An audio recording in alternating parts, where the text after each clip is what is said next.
Hello Ivy's Payback Story family, I hope you're all doing well. May God bless you with love, joy, and peace. I pray your days shine bright, your burdens ease, and your dreams come true. How did our last story touch you? Share your thoughts in the comments, I truly value them. Lately I've noticed a drop in views. Please invite your loved ones to join us, you're more than subscribers. Your family, your presence means the world to me. Let's continue this journey together. Chapter 1. The Betrayal. Mia surfaced from a heavy sleep, mind fogged and buzzing.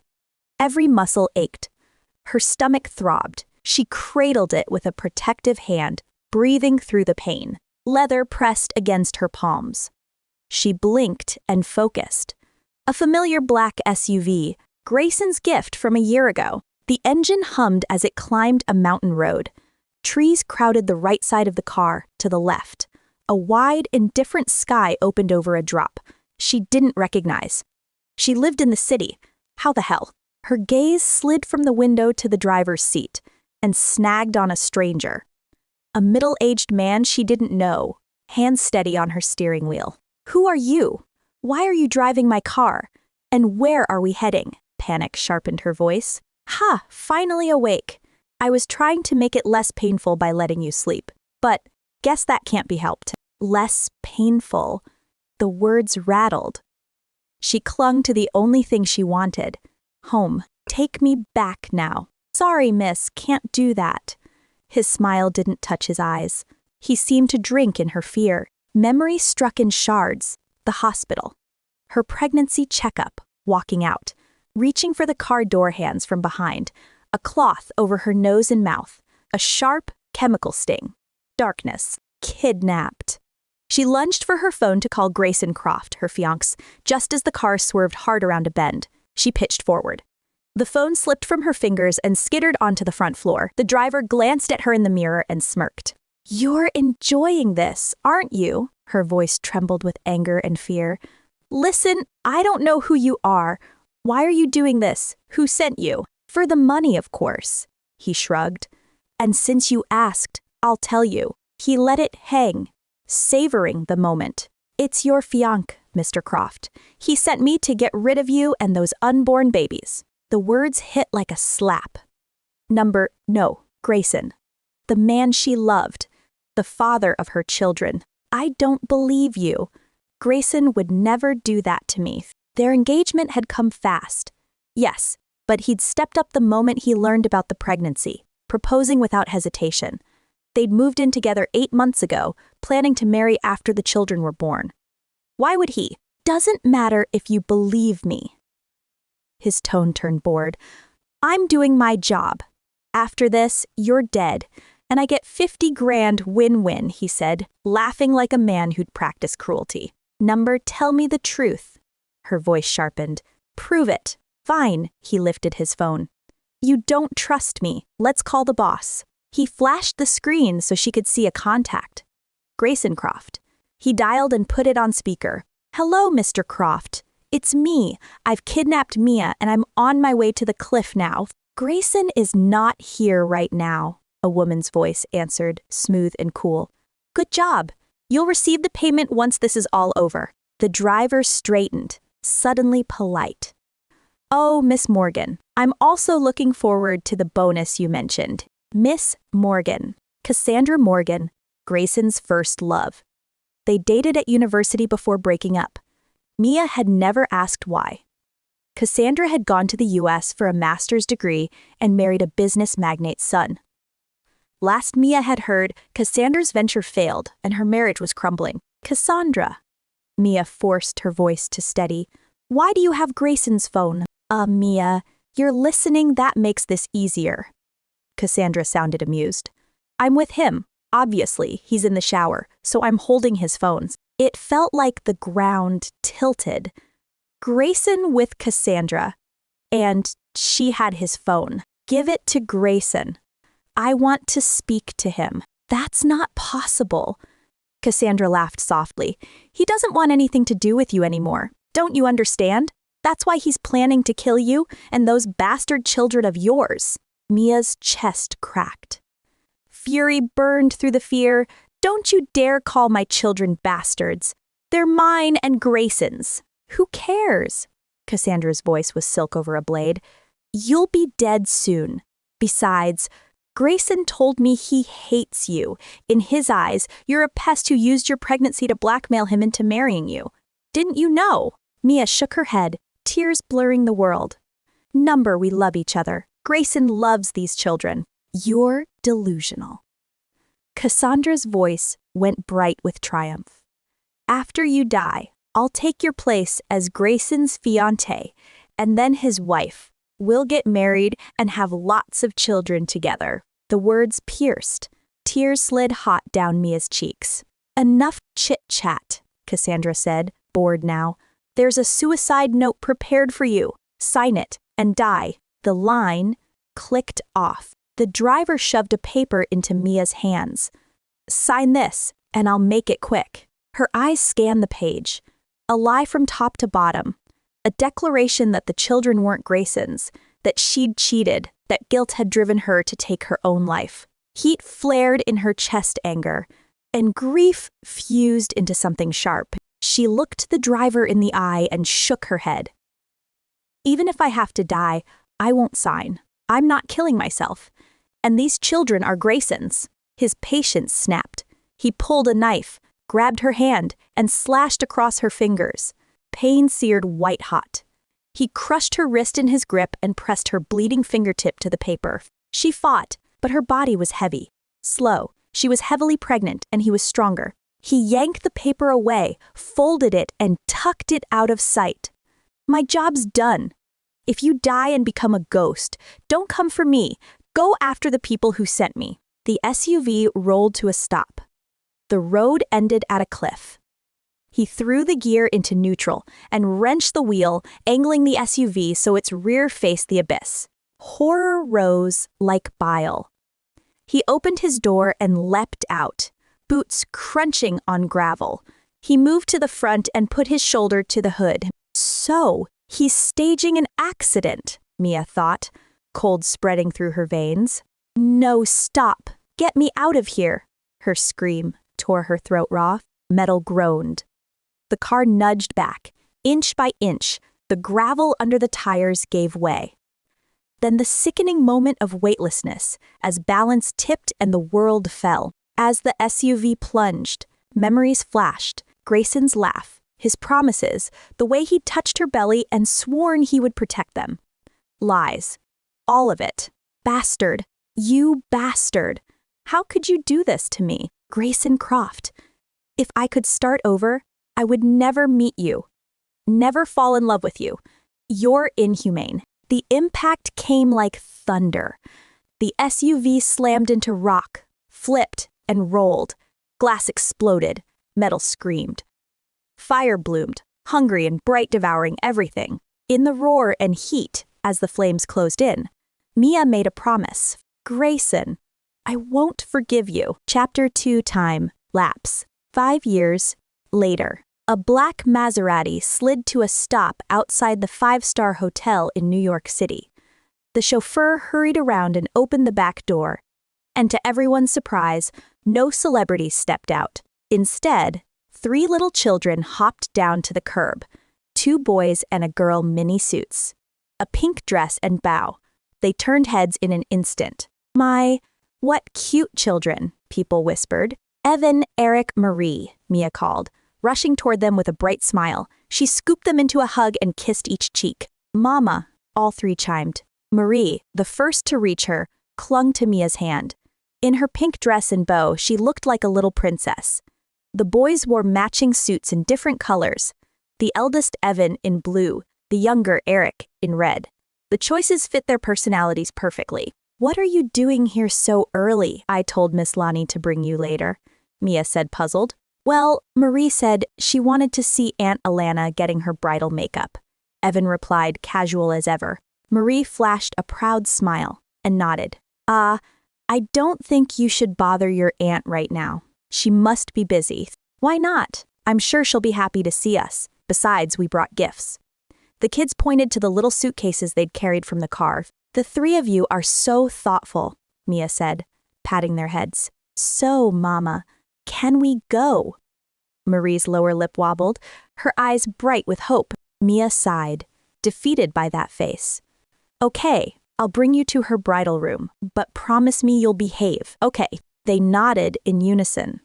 Mia took Marie's hand, and they headed inside. From across the lobby, Cassandra lounged on a velvet settee with her friend Jennifer Idley People, watching as they waited for the wedding to start. Cassandra's gaze snagged on the trio of children, and a faint frown creased her brow. "What's wrong, Cassie?" Jennifer asked. "Those kids, something feels off." "Why?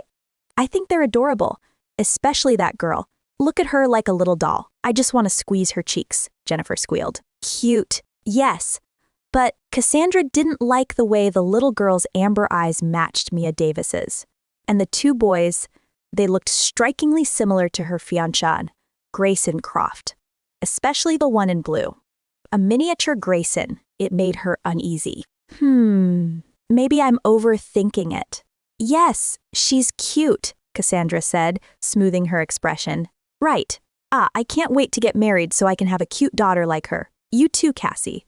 When's your wedding with Grayson? Hurry up and tie the knot so you can have kids like those." "Yeah, I'm sure if I have a daughter, she'll look even better than that girl," Cassandra murmured, glancing at her watch. "I think the wedding's about to start. Let's head into the reception room." "You're right. Let's go." "Aunt Alana, you look really beautiful," Marie burst into the bridal suite, beaming up at the blonde woman in silk and lace. "Thank you, little angel. You look beautiful today as well," Alana said warmly, then turned to the boys. "Ah, my handsome princes, you're here too." "Yes. We even brought some gifts for you," Eric said, dragging the small suitcase over and parking it by her chair. Alana's smile brightened. "Thank you so much, you didn't have to." Alana Sanders was a renowned plastic surgeon in Washington, D.C., known for her work in facial reconstruction after serious injuries and accidents. Years ago, Mia had come to her for reconstructive surgery. They'd connected beyond doctor and patient same age, easy chemistry, and had been best friends ever since. They weren't related by blood, but their bond was strong enough that Mia's children called her Aunt Alana. After fussing over the kids, Alana faced Mia with a grin. "Mia, it's been a while, so tell me, have you found yourself a suitor?" "Alana, I've told you already. I just want to focus on the kids right now," Mia replied. "Mia, girl," Alana laughed, half teasing, half scolding. "You promised me back in Milan you'd find yourself a handsome, wealthy man. You're beautiful, intelligent, talented, and an amazing mother. Any man would be lucky to have you." "I know. I just don't find anyone interesting enough right now." "Oh, really? Do you want me to introduce you to someone? I know a few men. Their net worth is no less than $20 million. Is money all they have?" "Of course not. Decent personalities, good reputations, solid families. Most of them aren't shabby looking either. Just say the word, and I'll arrange it." A knock sounded at the door. A member of the wedding staff stepped in, face tight with worry. "Ma'am, there's an issue with the decorations. Could you please come and check?" he asked. Mia was responsible for the party decor. Okay, give me a minute." She turned to her children. "Evan, Eric, Marie, Mama has something to do. Stay here with Aunt Alana." "Okay." The three nodded. Mia squeezed Marie's hand and slipped out. The kids lounged around while Alana checked a text. A moment later, Marie pressed a hand to her stomach and pouted. "Brothers, I'm hungry." "Me too," Eric said, and their little bellies grumbled in chorus. "Babies, are you hungry? Do you want me to ask someone to bring you food?" Alana offered. "No, we'll go out ourselves and meet Mama after we eat," Evan said. The three linked hands and slipped out the door. They made their way to the banquet hall, where servers rushed past with trays and guests milled about. Being small, they moved like shadows. No one looked twice. They collected unattended side dishes, bite-sized meats, and a few desserts, settling into a quiet corner with bright, satisfied faces. As they ate, they talked. "The oil guy Hassan still hasn't replied to my message," Evan said, biting into a skewer. "I told him if he ignored me, I'd blow up one of his pipelines. Guess he took it lightly."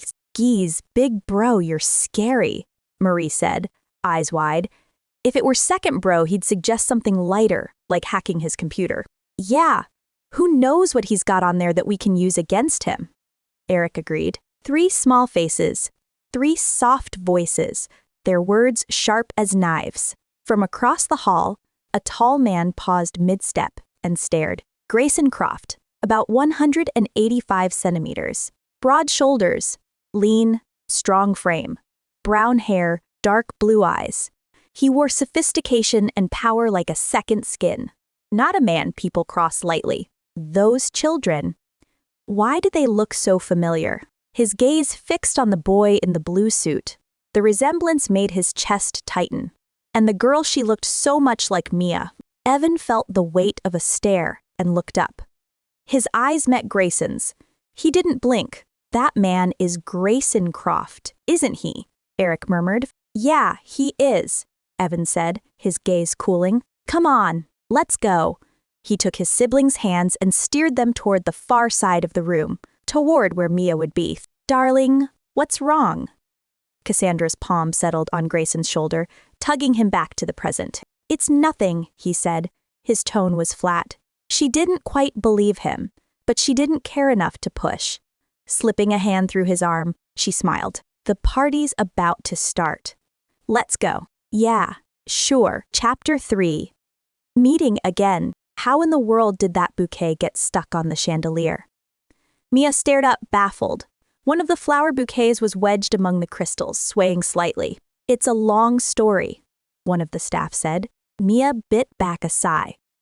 No, she wouldn't let this ruin her mood. When they brought over a ladder, she turned to them. Hold it tightly, she ordered, then began to climb. The ceiling wasn't insanely high, and Mia, tall at 170 centimeters, could reach without stretching too far.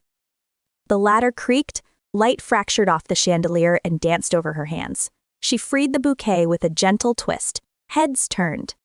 A few men nearby suddenly took notice. Who is that woman? She's so brazen. And stunning, they whispered. At the same time, the children arrived and caught those looks. They rushed in like a small storm, forming a protective ring around her. Evan shot a hard warning glare at the men. So did Eric and Marie. Mia climbed down and handed off the bouquet. Take care of this. Make sure something like this doesn't happen again. Do you understand? The staff nodded and hurried away. Another worker hauling off the ladder. Problem solved. Mama, look, those ugly men are staring at you, Eric pouted. If you want, we can take care of them for you, Evan said, face angelic. We know karate, Mama. We can make sure they never look at you ever again. Yes, Mama. We will protect you, Marie added, solemn as a knight. Mia's heart warmed. She kissed each cheek, then gave their cheeks a gentle squeeze. Thank you for always looking after me. But Mama is the one who's supposed to take care of you, babies. When you're a bit older, then you can start. Yes, she knew. The children were always a bit peculiar old souls in small bodies. They loved martial arts, especially karate and taekwondo. She supported every hobby and curiosity, but sometimes they seemed more mature than their years. So much like Grayson in their interests. Martial arts, complex things like science and business even at such a young age. They learned fast. When others their age were still learning to walk, her 3 were already running. My angels, go check on Aunt Alana first. I still have a few things to handle here. Okay, Mama, they chimed. Evan grabbed his siblings' hands and they dashed off. Midway, they stopped in unison, eyes fixed on someone across the room.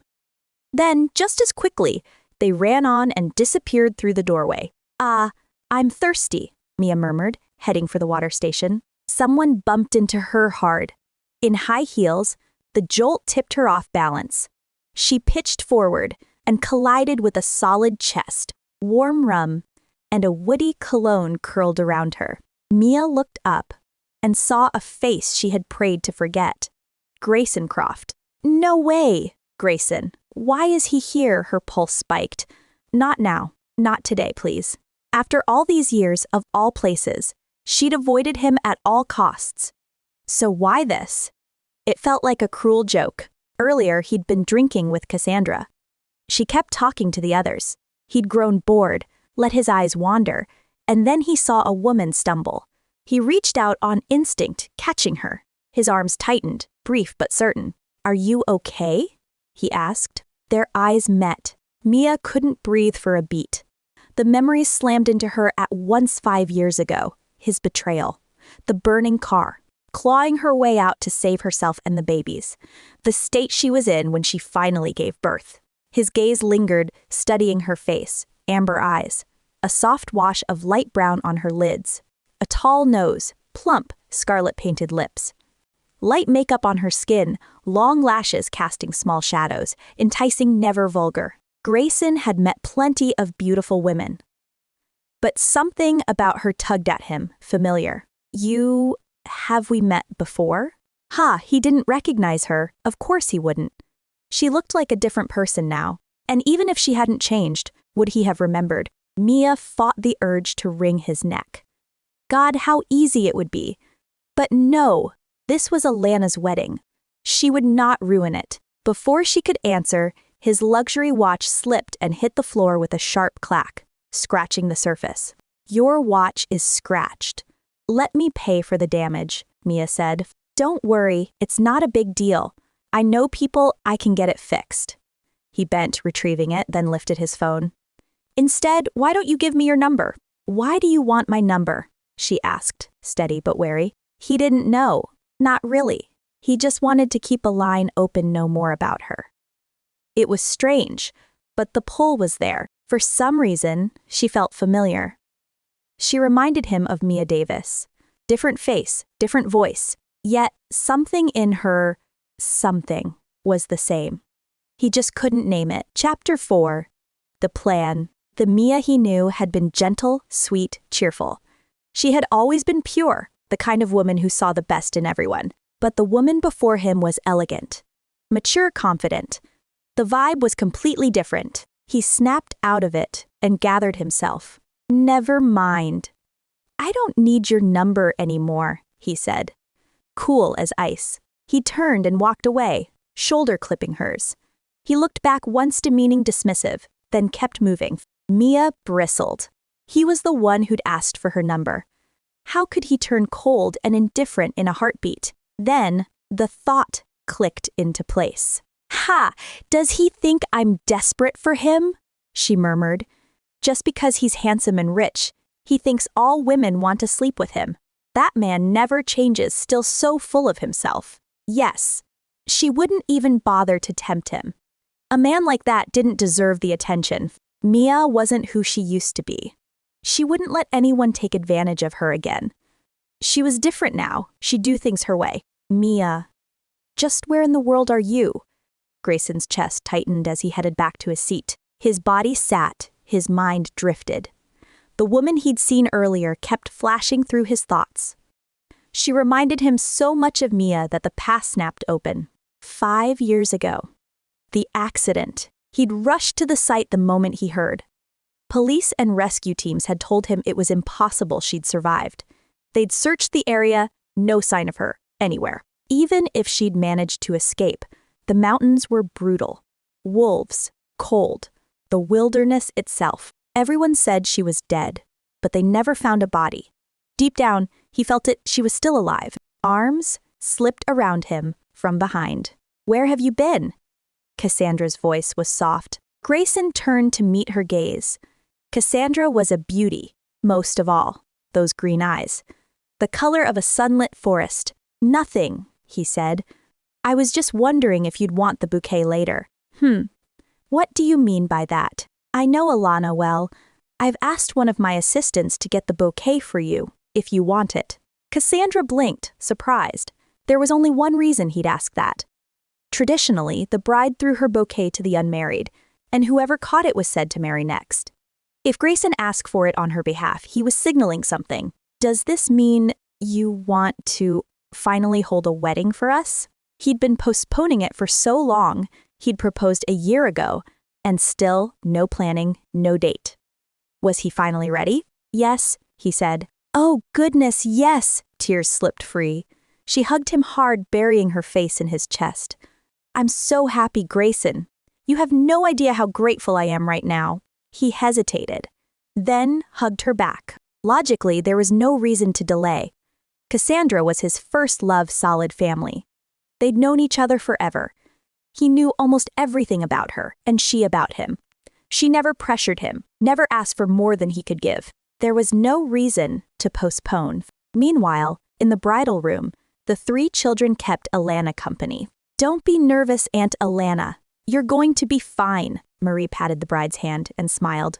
Alana's eyes softened. She squeezed Marie's cheek. "Thank you, little angel. Ah, look at you 3.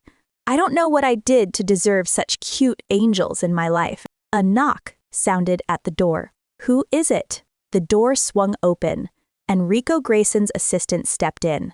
Alana knew him well enough. "What do you want?" she asked, displeased by the interruption. Before answering, Rico took in the children and froze for a beat.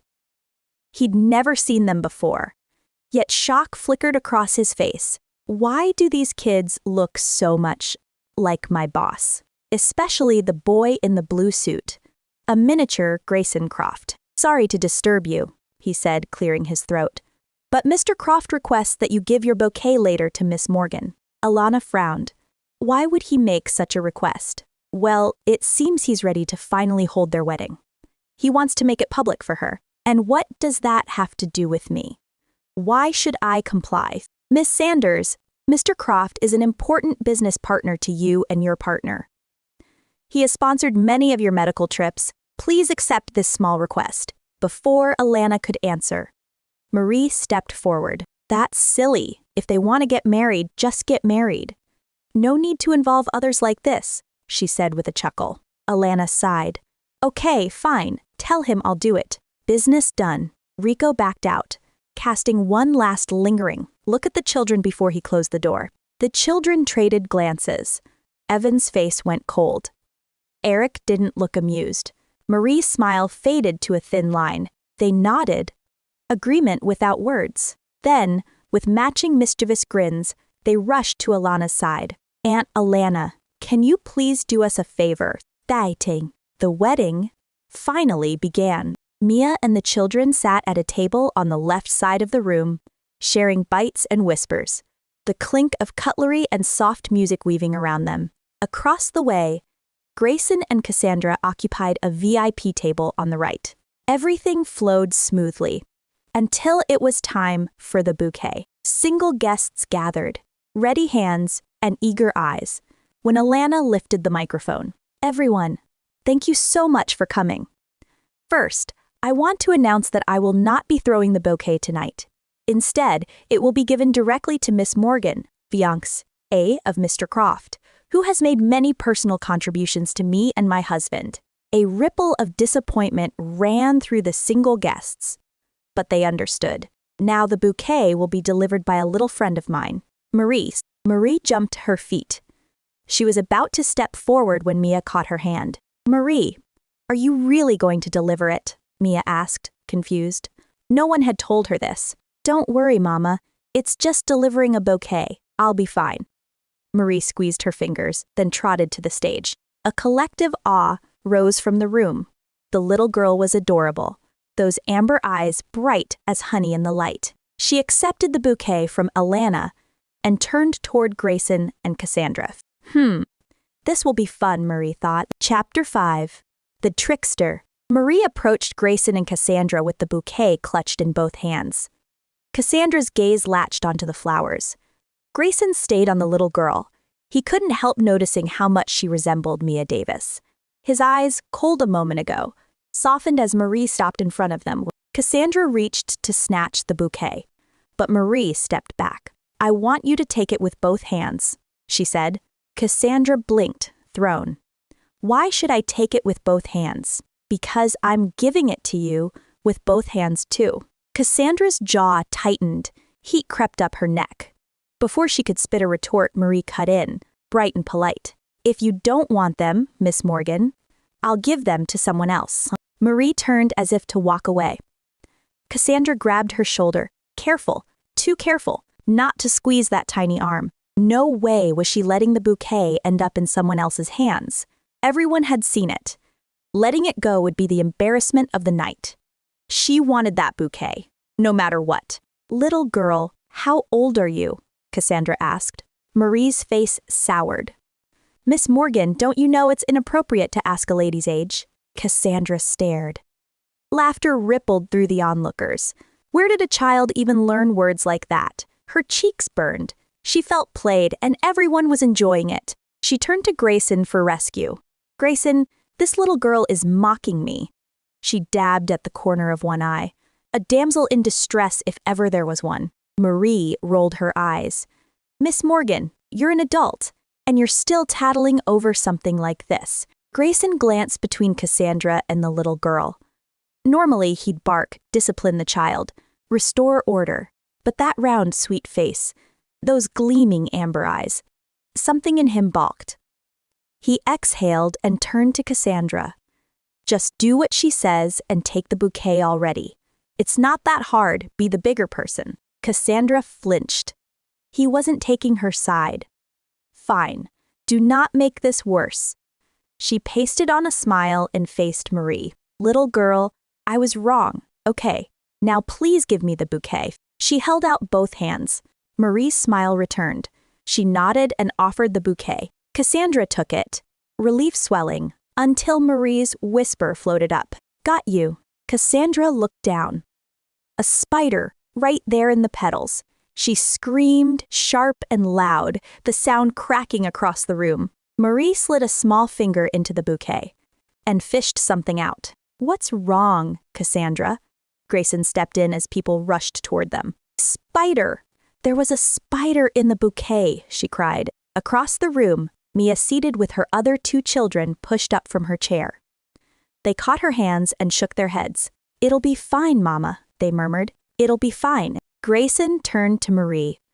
The little girl held up a toy. "This is just my little rabbit," she said, calm now. "It's not a spider." People leaned in. A soft toy bunny blinked back at them.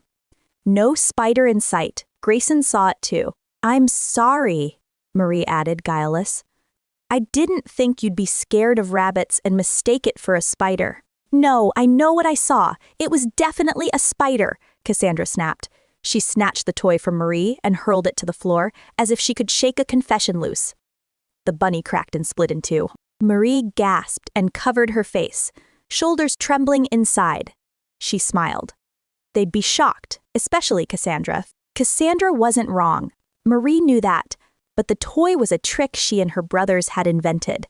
A neat little payback for the woman who hurt their mother. And Grayson, his turn was coming. It was only the beginning. In front of everyone, Marie's tears spilled, bright on her flushed, chubby cheeks. She made sure they saw. "Twepatoya, my toy is broken." She turned to Grayson, voice small and cracked. "Mr. Croft, my bunny is dead. What would you do if you had a daughter and someone broke her toy like this? Would you just stand there and let people bully your daughter?" The words hit like a blade slipped between ribs. Grayson's chest tightened. A memory of Mia flickered soft laughter. Summer light. If things had been different, they would have had a daughter like this. He had closed deals worth millions. He'd negotiated with sharks. But a crying child. He stood there, helpless. He looked closer at Marie. He'd thought she looked like Mia from the moment he saw her. Now, with her face crumpled in tears, he saw something else too, his own features staring back. Especially the nose. It was his down to the curve. It made it that much harder to turn away. Cassandra's outrage faded to static at the edge of his hearing. "Little girl, your name is Marie, right?" His voice gentled. "Don't cry anymore. Okay, I'll get you a new toy, a better one than this." She hiccuped, calming but still sobbed softly. "But then the bunny won't be the same bunny as mine." He rubbed a hand over his jaw. "Then, what do you want me to do?" "I'll stop crying if Miss Morgan apologizes," Marie said. Cassandra's eyes flashed. I won't apologize." Chapter 6. The play begins. Cassandra was stunned by the little girl's request. 5 years old, and toying with her. Marie knew exactly what she was doing. This little devil, she thought. She was Christopher Morgan's daughter, the fiancé of Grayson Croft. A powerful woman like her apologized to a little girl in her dreams. Marie saw that Cassandra wasn't going to apologize. She sighed, put on a small frown, and let her lashes tremble. If you don't want to apologize, then don't, she sniffed. But why raise your voice like that? I'm just a little girl. She sobbed again, drawing sympathetic looks. Whispered criticism rippled through the room. Why is she so mean to that little girl? What's so hard about apologizing? The murmurs stoked Cassandra's anger. Grayson looked at Marie, so small, so pitiful. Her amber eyes shone with tears, and it made him feel awful. His chest tightened. He turned to Cassandra. Cassie, she's just a little girl. Just apologize to her, he said softly. Cassandra stared at him, baffled. How could he defend the girl over her? Grayson. So you're taking her side now? Jealousy pricked her skin. Why defend Marie instead of her?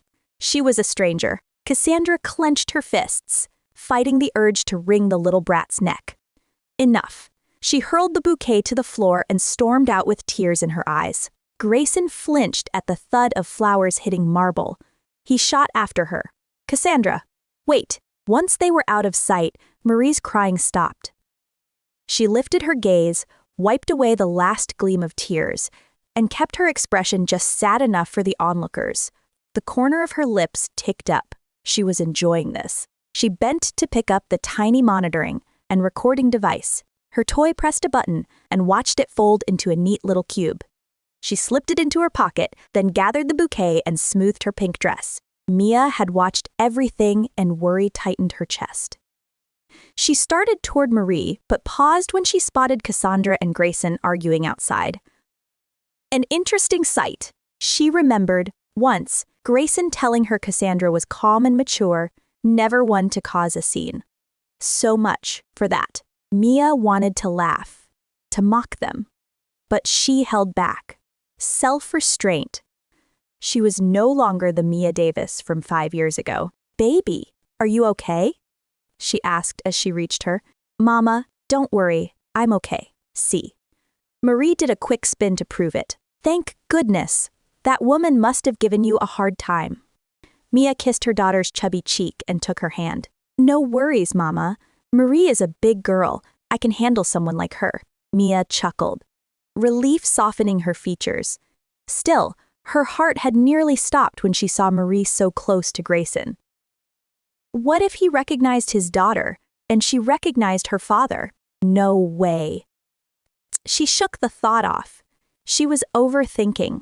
Mama, the toast is about to start. Let's go back to our table, Marie said. Mia nodded, laced their fingers, lifted her gently from the floor, and led her back. On the way, Marie kept studying her, and curiosity tugged at Mia. Baby, why are you looking at me like that? Because I am thinking. What are you thinking about? I'm thinking if the man from earlier could be good husband material for you, Mama. Mia nearly choked. She cleared her throat fast. You mean Grayson Croft? No, baby. That man looks like he never smiles and doesn't know how to have fun. Not my type at all. He cannot be my husband. She exhaled, steadying her voice. Marie, don't interact with strangers like him in the future, okay? Marie noticed the hint of sadness. She rested her head on Mia's shoulder and patted gently with her tiny palm. Don't worry, Mama. Me and my brothers will always protect you. Warmth pricked behind Mia's eyes. A cute little girl like you shouldn't worry about me. I should be worrying about you. She forced a lighter tone. Let's not talk about this anymore. She set Marie on her seat between her brothers. Let's continue dinner. I'll get dessert for you and your brothers, okay? Evan, Eric, keep an eye on yourselves. And on Marie, I'll bring desserts. Okay, Mama, don't worry about it. The three chimed, almost in unison. Mia headed toward the dessert table, mind drifting back over what had happened. Blood was thicker than water. Indeed. Marie had only met Grayson once, yet she'd already paid so much attention to him. If they crossed paths more often, would she start picking up his habits, his ways? The thought made Mia's stomach knot. Her 3 children were all she had, her everything, her reason to live. She remembered the delivery room, the pain, the doctor's grave expression as he gave her 2 options: save herself by giving up the babies, or risk her life to save them. She refused to lose a single one. Even through the agony, Even when she slipped into critical condition, she held on. In the end, they all survived. Her babies gave her strength to live, the courage to undergo plastic surgery, and the will to build a brand new life. They were her foundation, her fiercest support, the reason she had become who she was, a top artist, a rising entrepreneur, and above all, a mother. Mia Davis had defied the odds before. She would not let Grayson come back and ruin her life again. She would never let Grayson take her babies. Mama looked sad when I mentioned him, Marie murmured to her brothers. After all he did, that's not surprising, Eric said, casual but firm. We need to stay focused, Evan added. We can't let him know about our identities yet. Not until Mama gets her revenge. The other two nodded. 2 years ago, the triplets had pieced together their mother's past, the car accident, the surgeries, her former fiancé, and their father, Grayson Croft. Together, they made a vow to help their mother get revenge on him, and on that woman, Cassandra Morgan. When the wedding party finally ended, Mia and her children returned to the luxury penthouse they'd rented with Alana's help. 3 bedrooms, 2 living rooms, a private balcony that glittered over the city lights. A few days later, Mia slipped on her coat and left a message for her children. As always, babies, Mama has to go out and do something now. I'll be back before dinner, so be good and look after each other. Okay.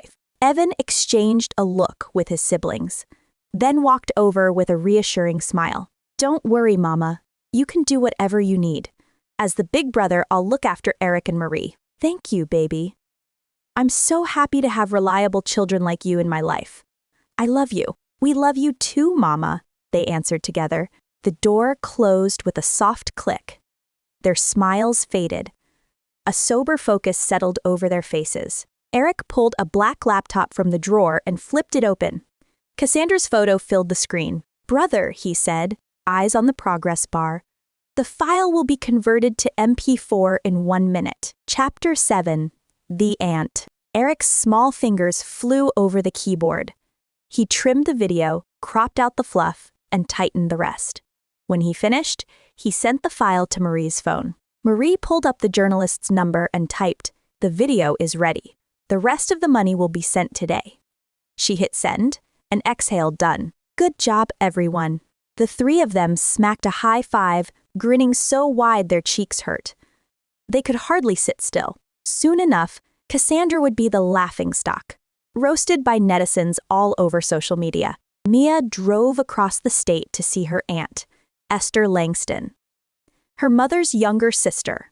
Back then, people often mistook them for siblings. After nearly 2 hours on the road, she parked in front of an old house Esther's in-laws' place. 5 years ago, Esther's husband, Robert Langston, had cheated. She hadn't known then that besides bankrolling his mistress, he'd fallen into a gambling addiction and racked up massive debt. Eventually, he ran off with the woman and fled the country to dodge the collectors. When the debt collectors wouldn't stop, Esther sold her house, sold everything, to pay off what she could. With what little remained, she found her parents-in-law and moved them in with her. They hadn't taken reality well. Once decent people, the loss of their son's support and the grind of hardship had twisted them into bitter, angry elders. Mia hadn't seen her aunt in almost 5 years. She'd been fighting to keep her own life and business afloat. They kept in touch by phone, and that's how Mia learned about the verbal and physical abuse Esther endured in that house. Esther, gentle to her core, had kept enduring for the sake of old ties. But Mia couldn't stand it anymore. She rang the bell and knocked. The door opened. Esther blinked in confusion, then gasped. "My goodness, is that you, Mia?" Mia smiled. "Yes, Aunt Esther, it's me, Mia Davis." "Oh God, I missed you," they hugged. Awkward at first after so long, but warm all the same. The warmth faded when Mia took in her aunt's face. The woman she remembered had been bright, lively. Now she was too thin, hair unkempt, dark circles like bruises under her eyes. Dull skin, fine lines etched deep. 5 years had aged her 20. Who is it?" A sharp voice cut in. "You look like one of those rich people from New York. Is that a Tesla? You're wearing designer too." Margaret, Esther's mother-in-law, shuffled closer. What are you carrying?" Is it a gift for us?" Before Mia could answer, the old woman snatched the bag and dumped it on the table, rifling through it. "Whoa, expensive chocolates, health supplements, too." She squinted at Mia. "Wait, are you her niece, Mia Davis? That's great. You look wealthy now. Why don't you get us all out of here? We've had enough of this shitty neighborhood." She jabbed a finger toward Esther. "Your Aunt Esther is so useless. She can't even get a proper corporate job or earn enough to move us someplace good. You're her niece. We're family. You owe us at least this much." Mia's jaw tightened. The entitlement. Who did this woman think she was insulting Esther and demanding handouts the first minute they met? "The only family member I see here is my aunt," Mia said evenly. "I have no relation to you whatsoever. Who had put them in this situation?" Anyway, their son. Esther had paid for his sins, and they still treated her like trash. If they didn't live under the same roof as her aunt, Mia would have done a lot more than scold this ungrateful old woman. "I don't care," Margaret snapped. "You have money. You must compensate us for what your aunt has done." She raised her voice, throwing a tantrum. The air turned prickly with discomfort. "Mia, you should head back now." "I'll catch up later," Esther whispered, eyes shining with tears. Shame washed over her face. Mia's heart clenched. No, this woman cannot leave. Margaret lunged and pinched the hem of Mia's skirt. "If you won't take us out of here, give us money. 5 no, $10,000. That's nothing compared to your car." "Mom, stop it. Don't do this. It's embarrassing." Esther tugged at Margaret's arm. Margaret shoved her. Esther stumbled and fell, her back cracking against the edge of the shelf. "You ungrateful wench. Defending an outsider, huh? Think you're so great now that your niece is here." Margaret's hand shot up, ready to strike. Mia moved. Her palm cracked across Margaret's cheek with a sharp slap. The old woman toppled, hitting the floor the same way Esther had. You dare hit me," Margaret shrieked. Mia's voice dropped, dark and low. "I'll do much worse if you don't stop now." She helped Esther up, steadying her. Then she faced Margaret. "I'm letting you go this once, but if you show your face in front of me or my aunt again, I will report every abuse you've committed, and more." "You hit me. I'm going to report you," Margaret spat. "If you've got a problem, call my lawyer. But trust me, you don't want to end up in court with me. You'll lose." A flicker of fear crossed Margaret's eyes. When Mia was a teenager, both her parents died in a plane crash. Esther had adopted her, helped her through school, kept her safe. Without her aunt, Mia would not be who she was today. Besides her children, Esther was her heart, and no one would hurt or disrespect her. "Let's go, Aunt. You can't live here anymore." Mia took Esther's hand and led her out. From the street, Margaret's curses chased them. Mia didn't look back. She just wanted her aunt safe. In the car, Esther crumpled and cried. "I'm sorry, Mia. You shouldn't have seen that. I'm so ashamed." "It's okay, Aunt Esther." Mia squeezed her hand. "From now on, you'll live with me and the kids. You haven't met them yet, right? I've told them about you. They won't mind." "Is it really okay, Mia? I don't want to be a burden." "Hush. You did so much for me. It's my turn now. Don't say that again." Mia started the engine and drove away from that crap neighborhood. Back at the penthouse, Mia called out, "Evan, Eric, Marie, come greet your grandaunt." The 3 children hurried into the living room. "Hello, grandaunt," they chorused. "Ah, are they your children? They're so cute, Mia." Esther's voice softened. Marie stepped forward with a glass of orange juice she'd prepared. "Grandaunt, have some juice. Marie made this myself." "Thank you, Marie." Esther took it, delighted. She glanced at Mia and smiled. "Ah, Mia, this little girl looks so much like you when you were her age. Her eyes are exactly like yours." She turned to the boys, still smiling. Then her gaze landed on Evan, and a faint frown creased her brow. Chapter 8. The Great Scheme. Evan noticed that his grandaunt didn't seem too fond of him, probably because he resembled his father the most. So he did what he did best, appeal to the adults. "Grandaunt, you look a bit tired. Do you want some warm tea?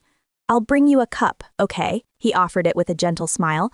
Her frown eased a little. Esther didn't expect the little boy to be so polite.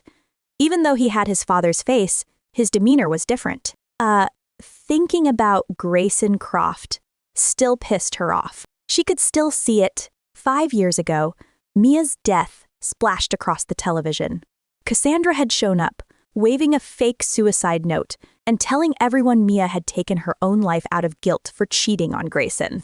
Esther had raised Mia since she was a teen. She knew her better than anyone. There was no way Mia would do that. It was a pack of lies fabricated to ruin her niece's name. Not long after, news of Cassandra and Grayson's engagement trended on social media. Everything made ugly sense. Mia noticed her aunt's mood souring at the sight of Evan's Grayson. Like face, she gently took Esther's hand. "Aunt, Evan is my son, and he has nothing to do with that bastard. They don't even know each other. Don't blame my son for something he can't control." At that, Esther's expression softened. "You're right, I'm sorry. It's just thinking about Grayson makes my blood boil. You made the right decision keeping them away from him." Her voice was soft, then her fist clenched again. "That bastard should die a horrible death and have his corpse eaten by dogs.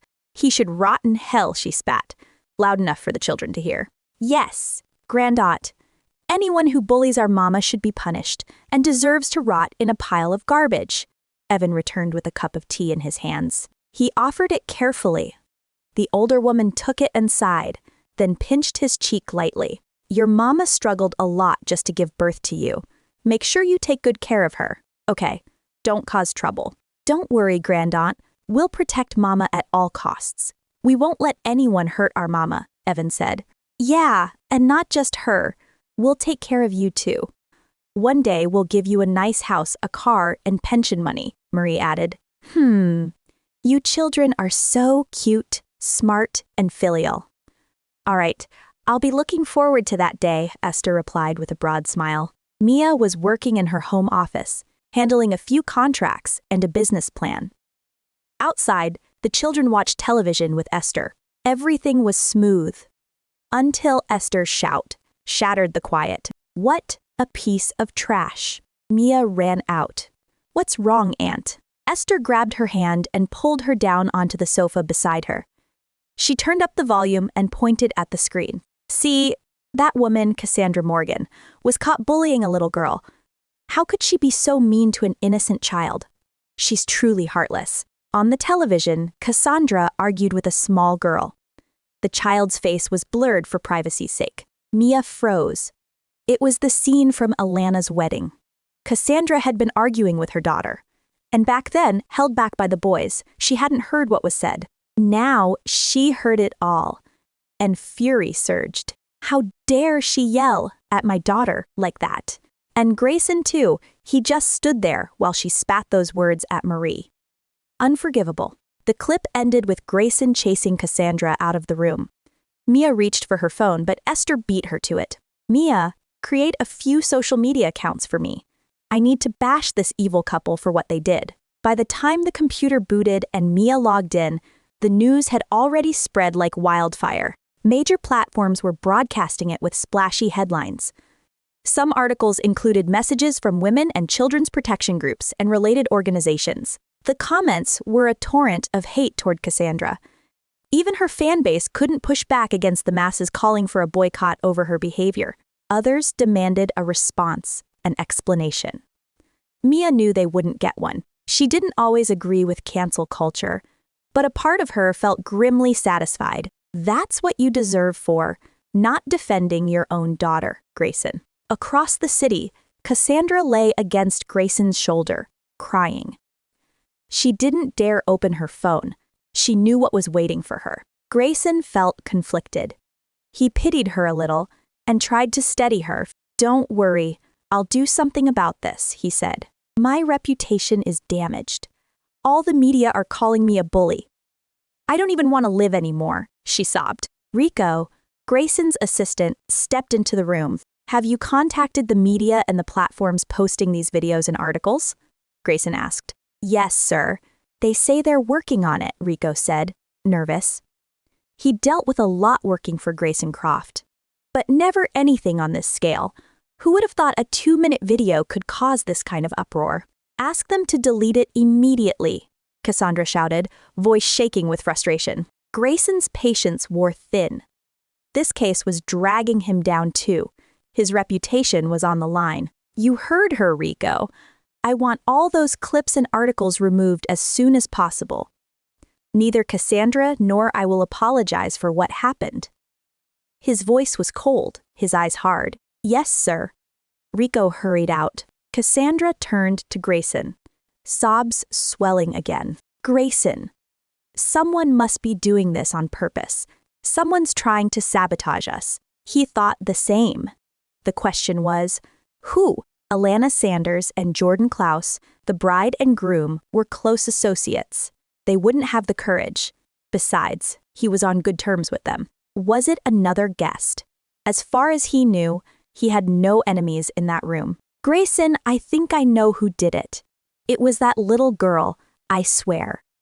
She gave me the bouquet with a spider, and it suddenly turned into a rabbit toy. I'm telling you, that girl must have done the recording too to sabotage us, Cassandra accused. Grayson shook his head. Cassandra, I know you're upset now, but be reasonable. There's no way a 4 or 5-year-old girl can scheme like this. If you tell people that, they'll laugh at you. Why don't you believe me? There's more to that girl than meets the eye. You have to find her and investigate her background. Drop this nonsense. My head already hurts. Don't make it worse, he said coldly, pressing his fingers to his temple. The security system shrieked to life alarms, blaring. A few seconds later, the brightly lit room went dark. Grayson, what's happening? Chapter 9, Genius Boys. Hey, Cassandra screamed, shrinking from the dark. Her hands flailed, searching for anything to hold on to, until Grayson slid an arm around her, steady and warm. It's okay. Don't be scared. I'm here, he murmured, trying to calm her. Grayson, why is this happening to us? She sobbed, breath hitching. Don't worry, I've informed the security team, he said firm, but quiet. They'll handle it. This will be over soon. He'd hired the best ex-soldiers, calm under fire, trained for exactly this. A red glow bled across the wall, pulsing. It broke into a scatter of small skulls, slow at first, then faster until they merged into one large skull, grinning over the plaster.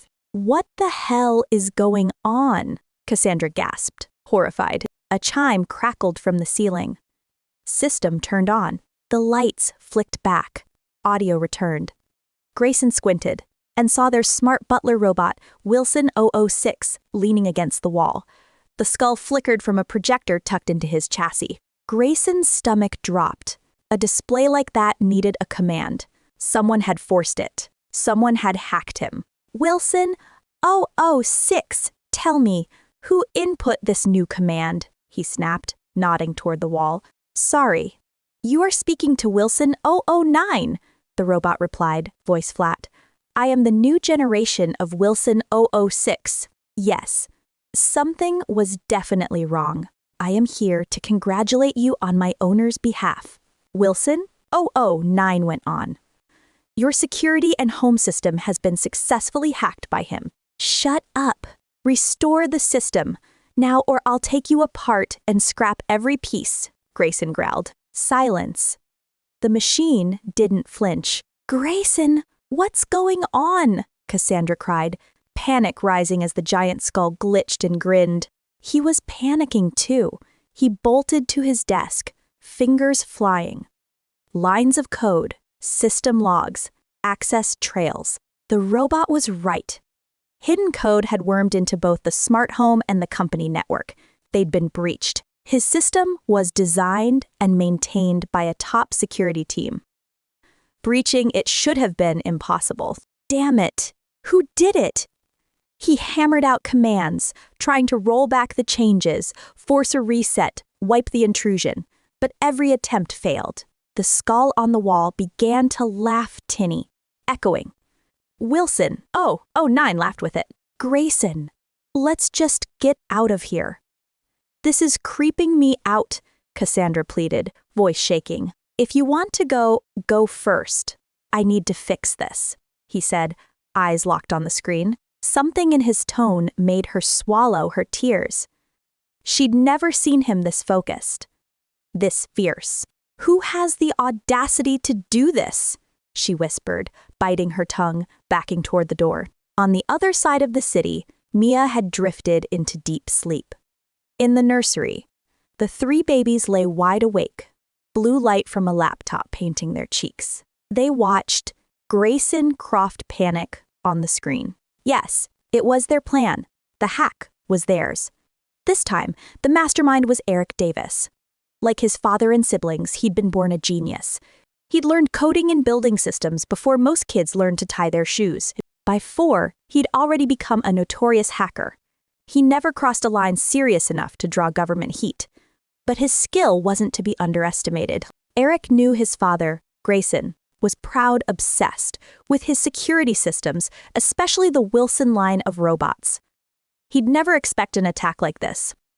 Serve him right. He knew Fury would come next. Grayson would try to trace it back. Eric had prepared for that, layers and decoys. He was ready. He was right. Grayson, irritated to the point of snapping, jumped into a hacker group chat and tossed in a photo of his glitched screen. Which one of you dared to hack my system? He demanded. Eric pressed his lips together, tiny fingers tapping with quiet satisfaction. That's a little lesson for you, he typed, using the nickname Demon Son, fitting he thought. The chat exploded. Darth Hacker, I didn't think someone would finally have the guts. Silent Shadow 178. If your system can be hacked, you weren't careful enough. Blueprint T-Crack. Gosh, he must be so pissed right now. Some cheered, some mocked. None of it mattered to Eric and his siblings. He just wanted to get back at their father. Grayson ignored the noise and tapped Demon Son's profile. The number didn't exist. The trail was a maze of dead ends. Most hackers were cautious. This one was on another level. Still, Grayson had seen that handle before. They'd never had a problem. He decided to confront him anyway. Who are you? Why are you doing this to me? Eric's fingers hovered over the keys, until Evan touched his shoulder. Just give me the phone. I'll reply, Evan said. Eric nodded and handed it over. Evan read the chat, then typed, slow and deliberate. I am your son. The reason I'm doing this is because you owe me 5 years of childcare fund.